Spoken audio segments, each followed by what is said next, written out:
And God said, let there be light. But my uncle say black don't ever break. His mind get wet with that Hennessy and wood tip, numb like black limbs raw from shackles like my wrists after a suicide attempt. Again I stay silent at another family function. I stay silent about my middle passage through depression. The doctors say PTSD might be passed down genetically. Dozens of dissertations done on our nephews who died from disorders, so there's still not one solution for the bipolar or for the schizophrenia that saps on Mammy's mind. Statistics say that 51% of suicides are by firearms, so now I'm thinking of all the unmarked guns in ghettos, the 9 stashed under pillows for protection. What happens when the brain is 60% of the threat? One of my brothers wanna beckon an iron barrel before bed. How many skulls swallow a bullet shell? Cause trauma ain't snitch on a sorrow and plugs stop serving out devices?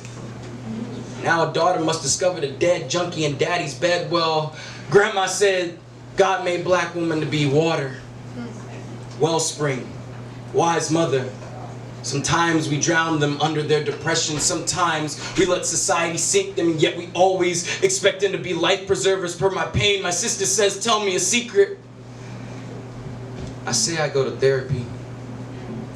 I say the dosage alarm to my anti-anxiety used to be my wake-up call. Or maybe I don't say anything at all and continue to ignore that request. Like my therapist requested, and I pick 1 of 2 dates for our reschedule. You see, 1 in 3 blacks are gonna quit treatment prematurely. 1 in 5 of us are gonna develop a disorder. We're just 3/5 away from being buried back under property. Still fraction, still not fully real to cousin who got them injected comments. You know, they say only crazy people take medicine.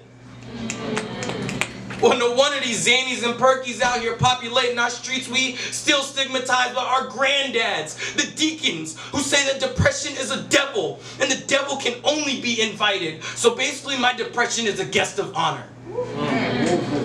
A failure in my faith. A swift backhand to the master. As much of a choice as the slaves who chose shackles for serf, or as much of a choice as the universe had to stay quiet when God said, well, you know what, I say let us be light.